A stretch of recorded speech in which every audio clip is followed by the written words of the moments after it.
Today, I'm going to show you how to take existing leads and contacts in your system and add them to a campaign. So the first thing I need to do is I need to build a template to manage my campaign members. So I'm going to click plus sign, and I'll search for campaign members as the object. I'm going to want to add three fields. I'm going to want to add the campaign. So in other words, the name of the campaign, and then I'm going to want to drop in leads, and I'm going to want to drop in contacts.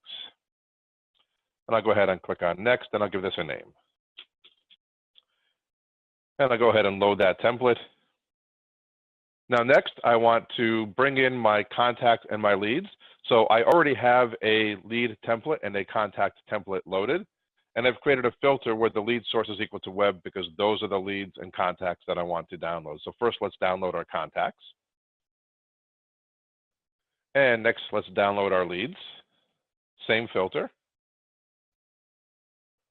So now we've got 53 records, 25 contacts, and 28 leads. So now we just need to add these leads and contacts to a campaign. In order to associate Salesforce IDs, they need to be put in brackets. So 2 left brackets and 2 right brackets. So here's a formula that I can enter that will populate this lead ID with the correct brackets around it.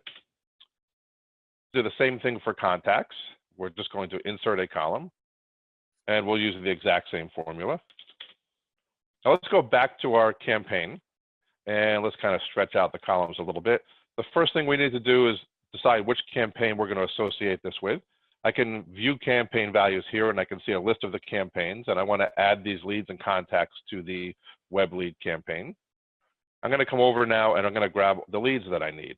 So I'll just copy everything in column C here, and then I'll come over back to campaigns, and I'm going to find lead, and I am now going to I'm going to do edit paste special because I don't need those formulas to remain intact. So I'll just do edit paste special as values.